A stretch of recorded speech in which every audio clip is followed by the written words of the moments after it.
We're recording. This is for everybody sitting at home staring at not snow and so forth. And there just ain't no sense in us getting way behind. So let's see what I can do about pulling this up. Is it going this way? There we go.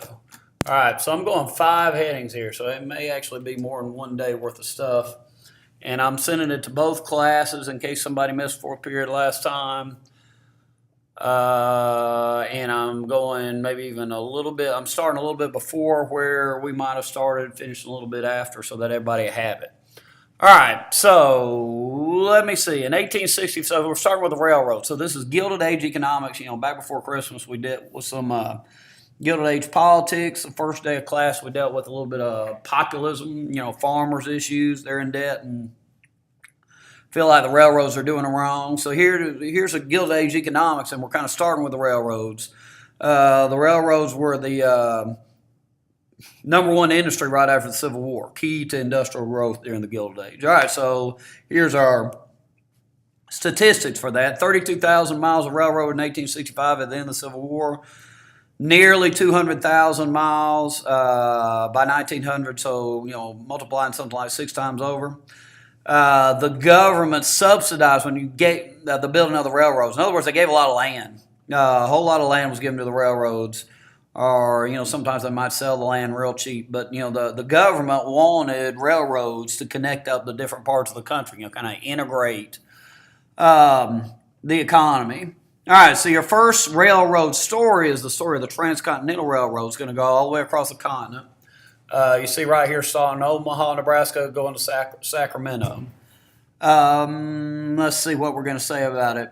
There were 2 railroad companies working on it. From Omaha, you got the Union Pacific. And it started in 1869, so basically Union Pacific, you got guys been fighting in the Civil War, and they almost, it's 4 years later, but they moved from fighting the war to building the railroad.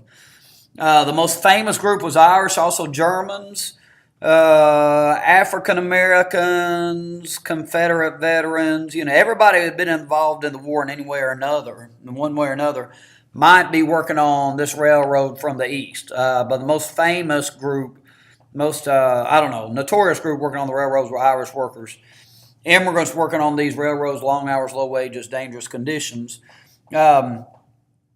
Every however many miles they would move to start working on a new section of the tracks, they'd set up these little mobile towns, and they're called Hell on Wheels towns. The Netflix show Hell on Wheels is about that. It's awfully good. I enjoyed it last year. You might take a look at it at some point. All right. On the California side of things, the company is the Central Pacific Railroad, is employing almost all Chinese laborers. They'd come over for the gold rush, the majority of them. The guy financing the thing is former governor of California, Leland Stanford. Stanford University is named after his son. Let's see, and it's going to be more dangerous than the Eastern Railroad building. The Union Pacific's digging across the plains, laying tracks across the plains, so they're not having to blow stuff up so often. But the Central Pacific is having to go through the Sierra Nevada mountains. Union Pacific, there's a place in Wyoming you could go around the Rocky Mountains. There was a valley. And so they didn't have to blast through Rocky Mountains, but the Central Pacific had to blast through the Sierra Nevada, and so using dynamite, a lot of people are going to die. And they're not going to lay as many miles of tracks. If you look at the place they put up, they met up there was Promontory Point, right there between Sacramento and Omaha. And so you see that Union Pacific, what does it look like? They're doing maybe 60% of the track there. All right. And so that is at Promontory Point. Stanford, they had a big ceremony when the rails came together. There's a picture of, the 2 trains, and Stanford drives a golden spike through the cross tie there with a silver hammer as part of that ceremony. Okay, so certain things made the railroads grow as an industry, not just Transcontinental Railroad. And by But by 1900, I believe that there's going to be 4 transcontinental railroads. A couple in the north, one in the south, and the one going right through the middle. All right, so here's the innovations. The steel rail, better for trains than an iron rail was. Standard gauge track, the width of the track has to be the same, going all the way across the country. The trains go off the track. The air brake, developed by a guy named George Westinghouse. The Pullman Palace car, which is this right here, is kind of the cruise ship of train cars, and so it's kind of a status thing. Ride on that car, and then the time zones had to be standardized. Railroads standardized time zones before the country did.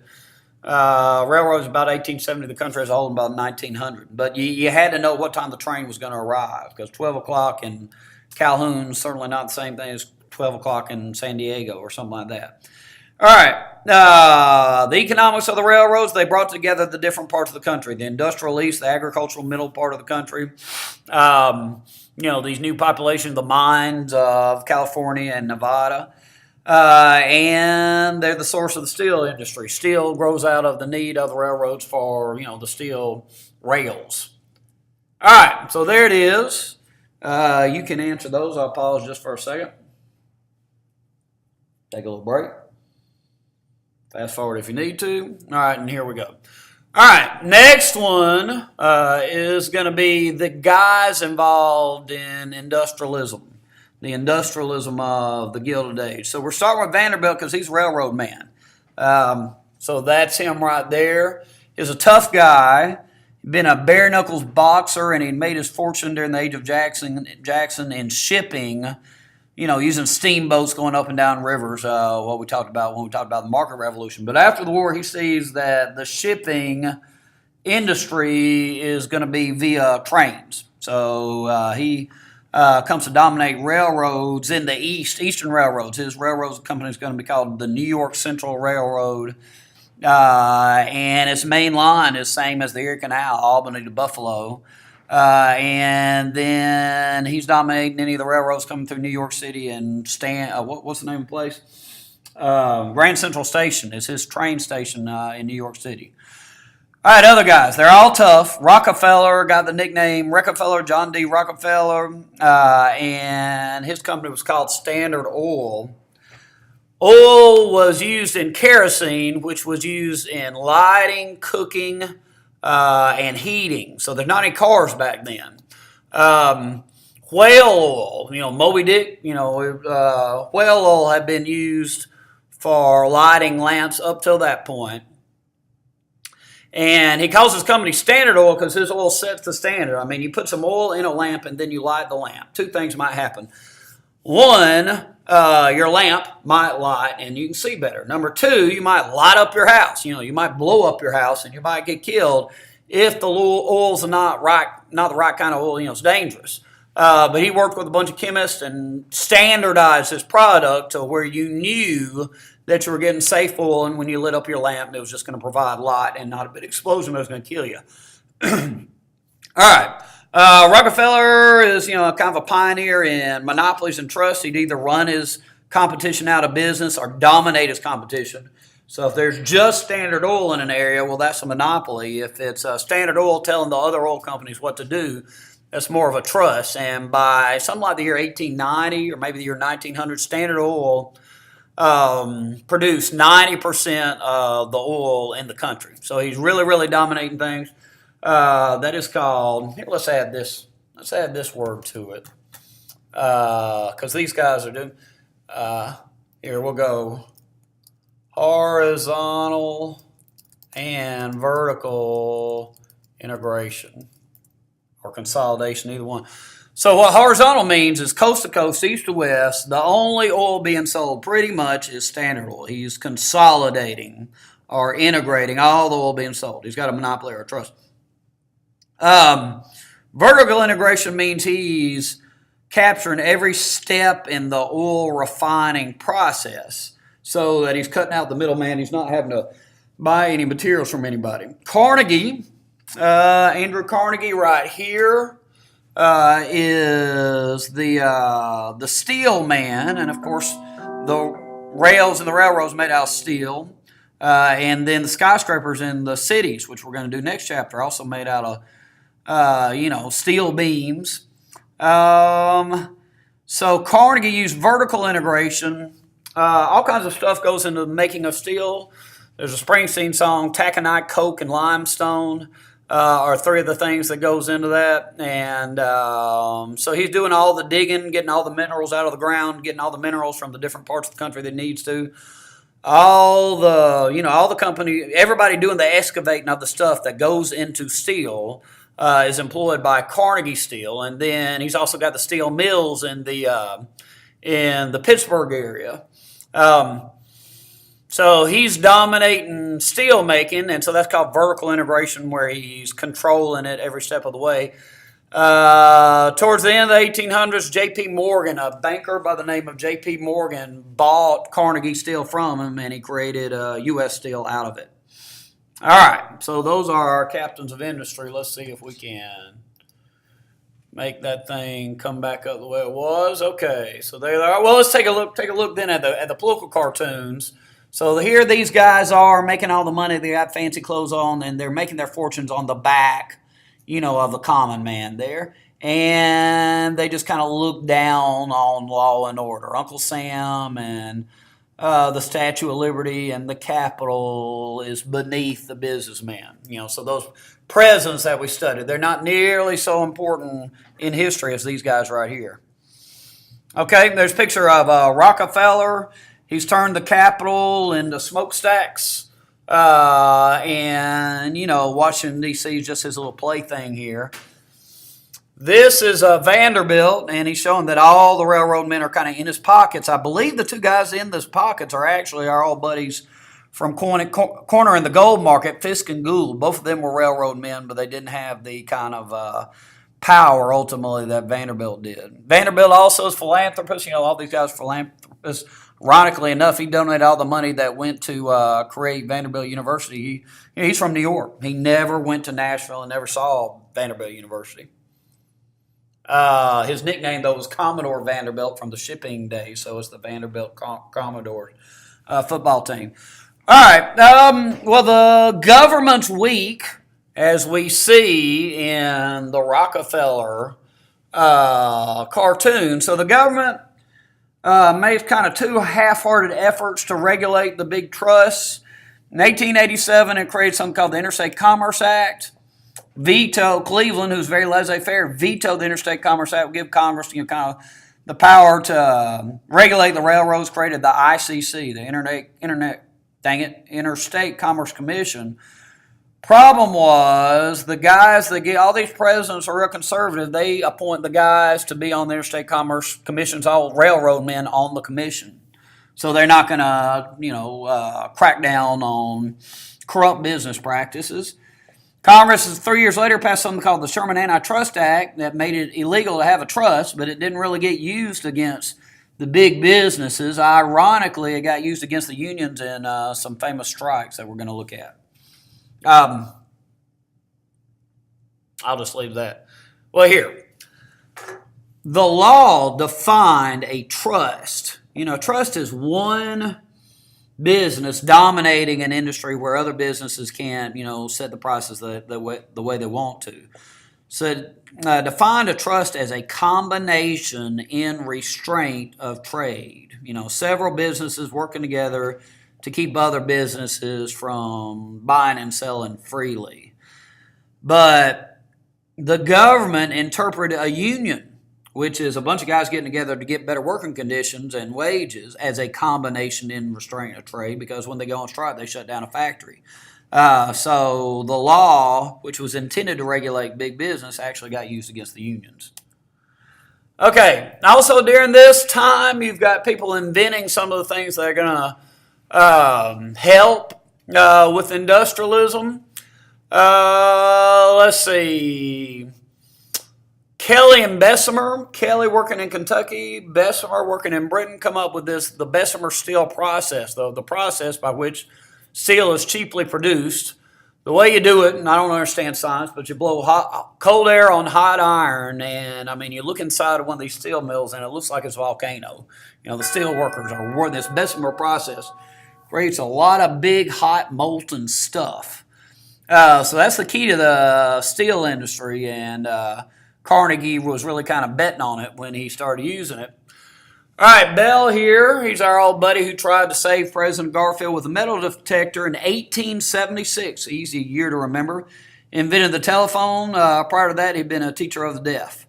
All right, our greatest ever inventor, Thomas Edison, is going to be so good at it, he's going to have his own invention laboratory in Menlo Park, New Jersey. Most famously, he invented the light bulb. So remember when we were studying Ben Franklin, I said, well, what did he do? He said, well, people say, well, he invented electricity. No, well, he invented the light bulb. No, Edison invented the light bulb. That's the most famous thing, and so that's going to kind of, oil is going to kind of need a new use once the light bulb gets invented.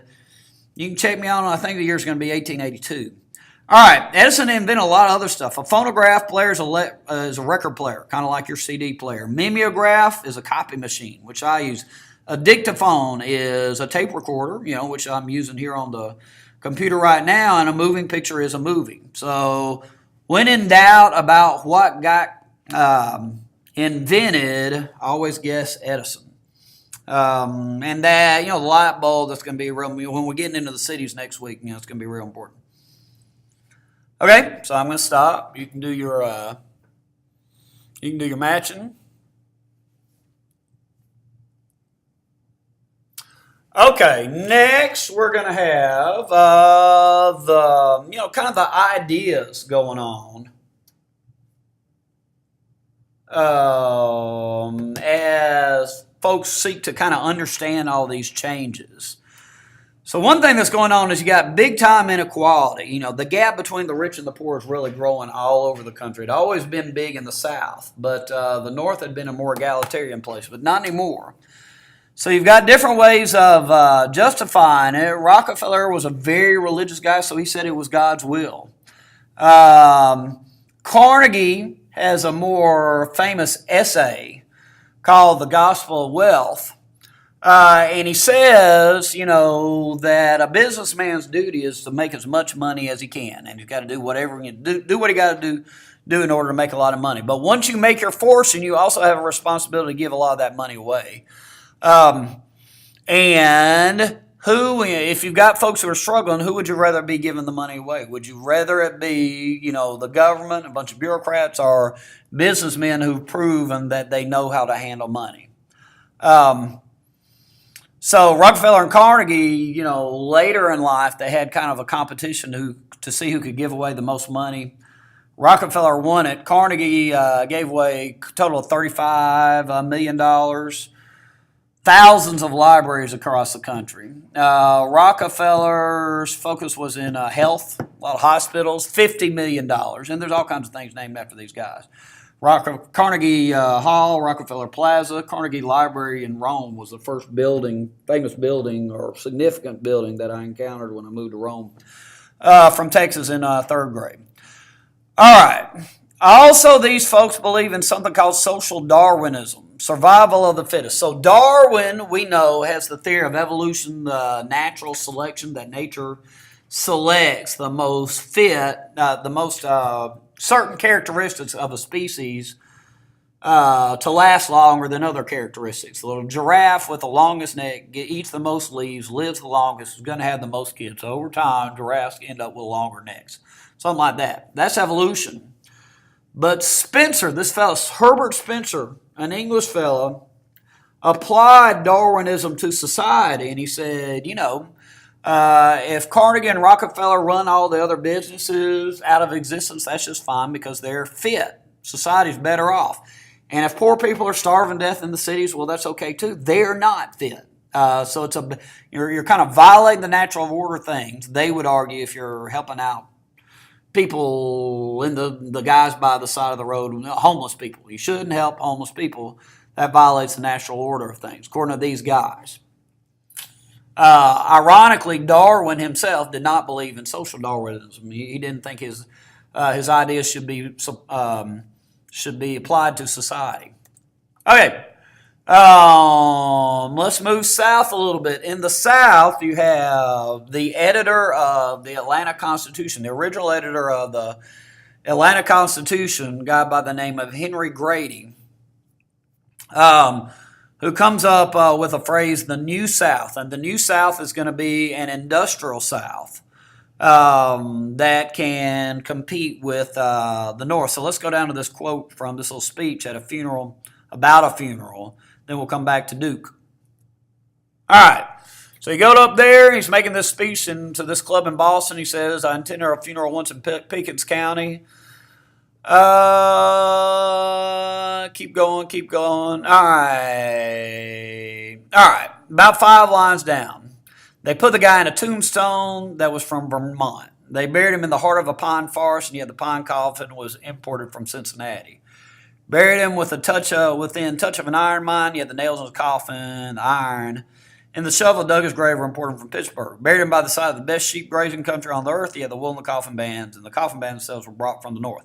South didn't furnish a thing on earth except for the corpse and the hole in the ground.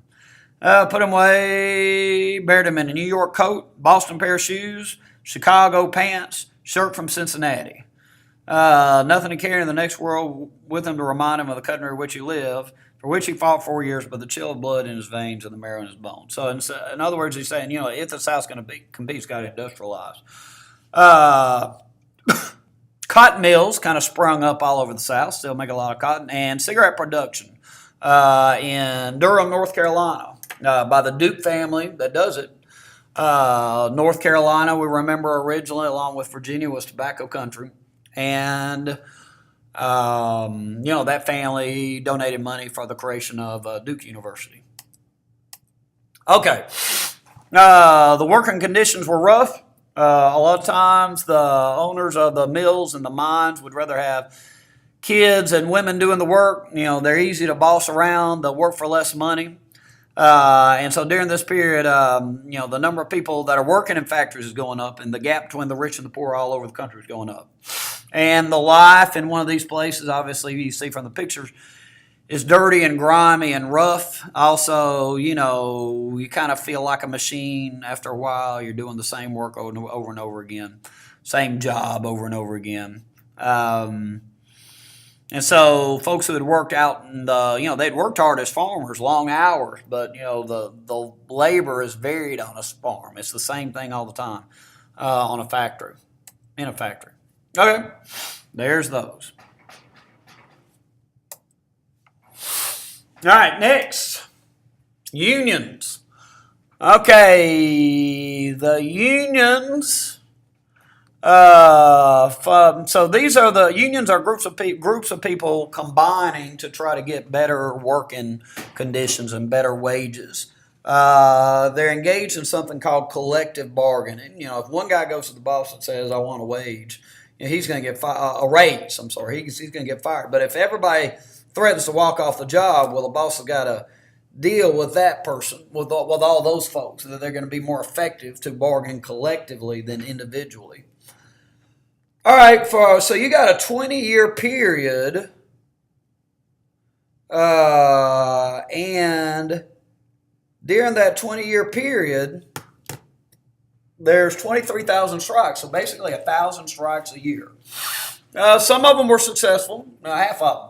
The big ones, not so much. And so unions early on faced some real challenges.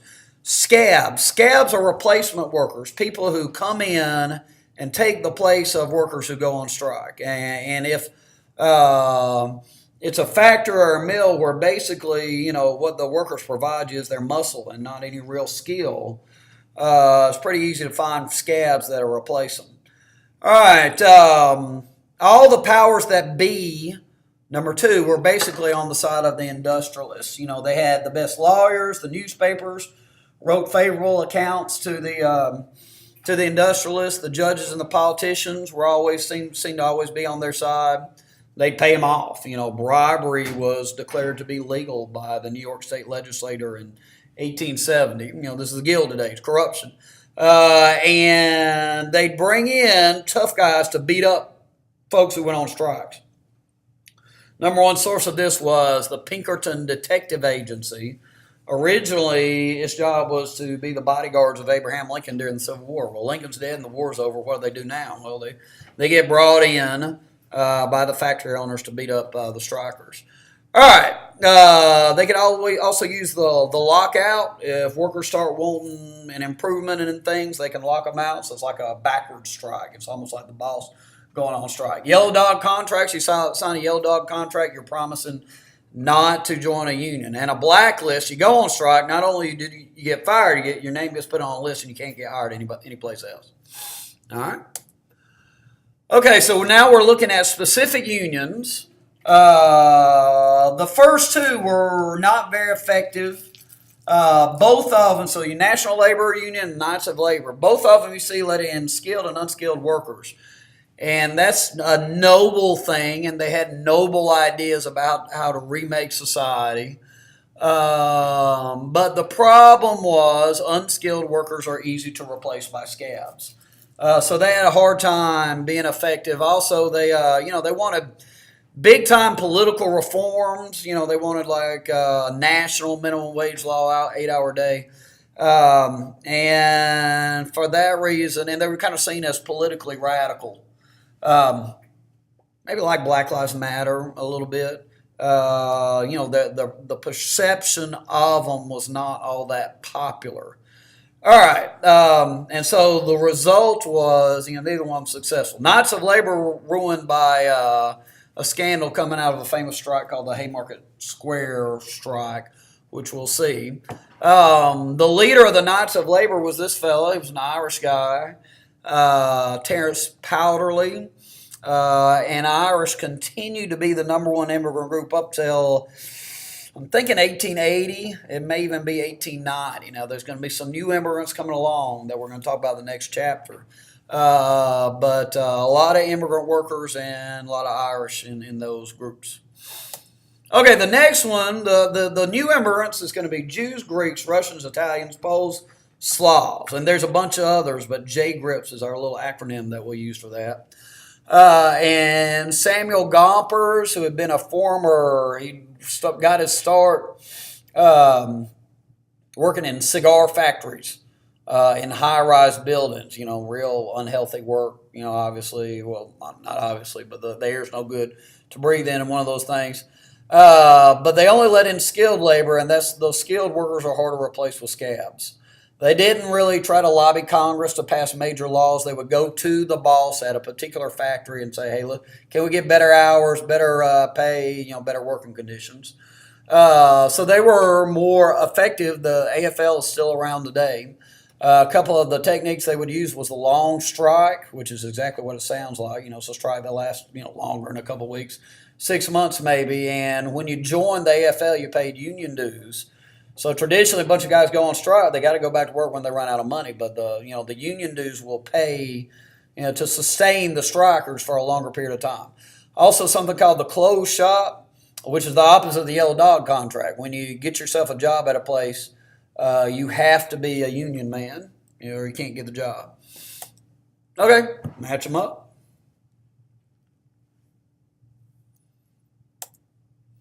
Okay, last one. We're looking at 4 strikes.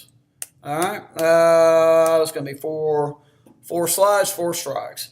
All right, first one was the Great Railroad Strike of 1877. Railroad workers getting their wages slashed because of the Panic of 1873.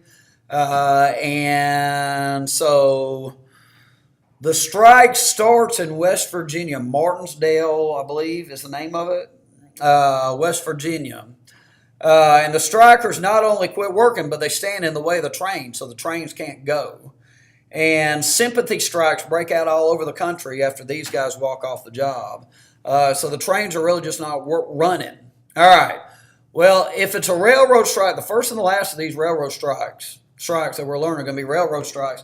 And Congress has the power to regulate interstate commerce. And, of course, rail trains are taking stuff that's being bought and sold across state lines. So in both cases, the president in the 70s is going to be Hayes, it's going to be Cleveland in the 90s, calls out troops and they beat up the strikers, and the strikers don't get anything out of it. So it's unsuccessful because the government, the army basically attacks the strikers. But it's real violent, lasted a while, spread all the way into China. We're going to see something called the Chinese Exclusion Act. The strikers themselves were kind of racist and would attack Chinese workers, resented Chinese workers. You got those Chinese workers that worked originally on the railroad, mines and the railroads.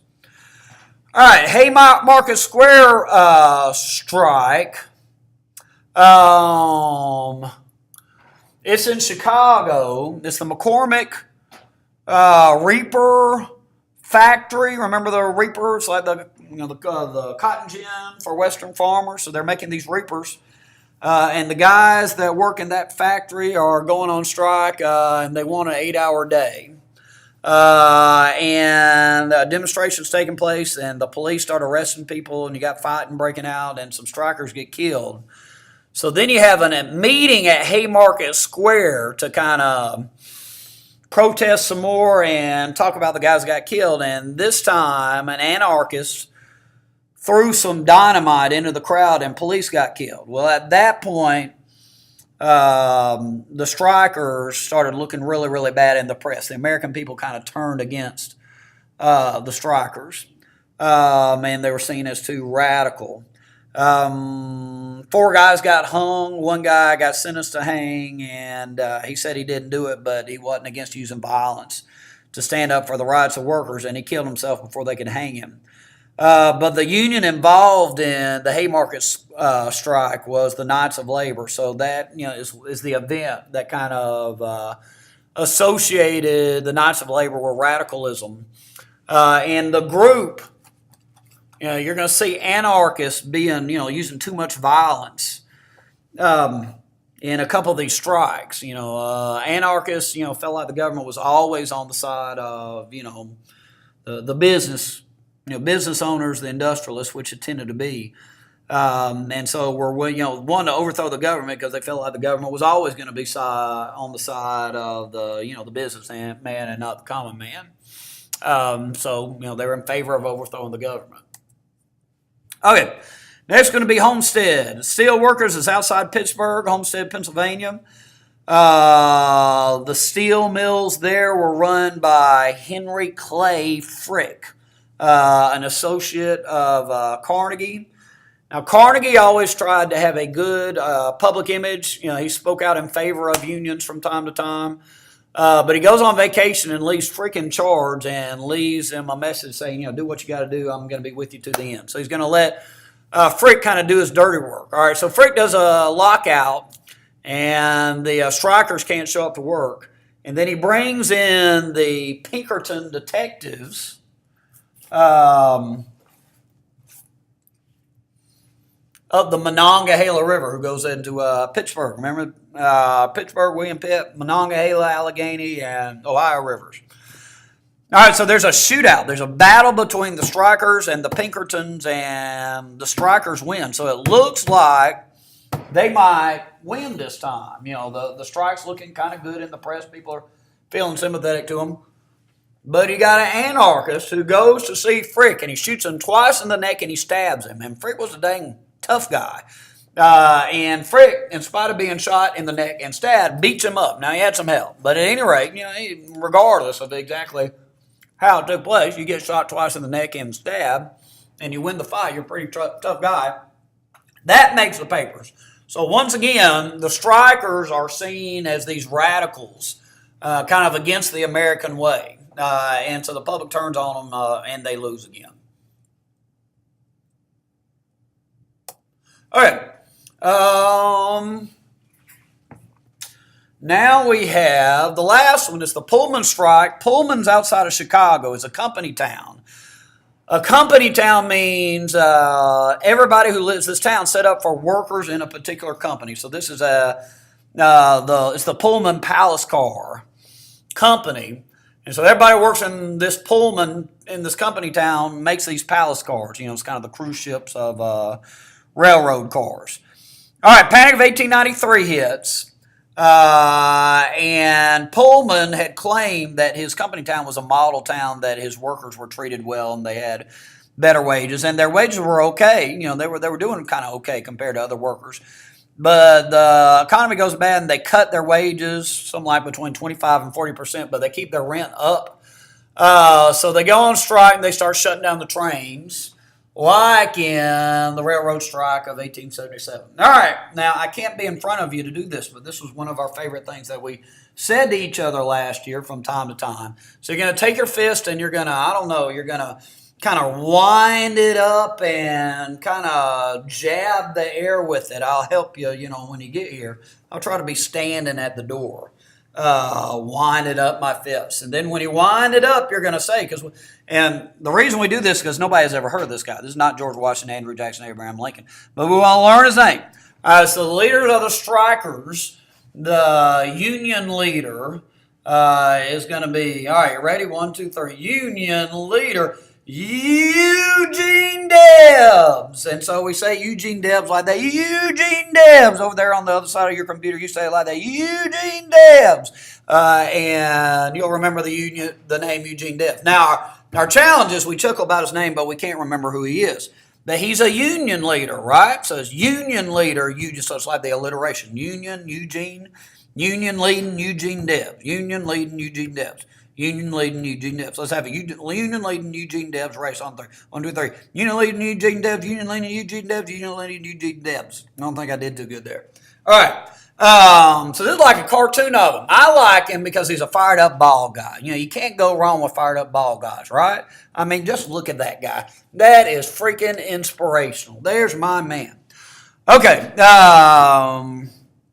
However, the strike's going to fall apart because the government or the Pullman company gets real creative with the government, and they start attaching rail cars that are carrying the mail to the Pullman cars. And then they can claim that the strikers are shutting down the mail. Remember, we've got the U.S. Postal Service today. I need to look up the history of the Postal Service. Well, that allows Grover Cleveland calling troops and put down the strike. And so once again, they got nothing. In time, Labor Day comes out of this event to recognize the contributions of America's workers. All right. Eugene Debs, there he is. All right, and that's that, I believe. Yep, that's the next one. All right, let's see how long. What do you think that lasted? I think we got it done in 30 minutes or so. We shall see.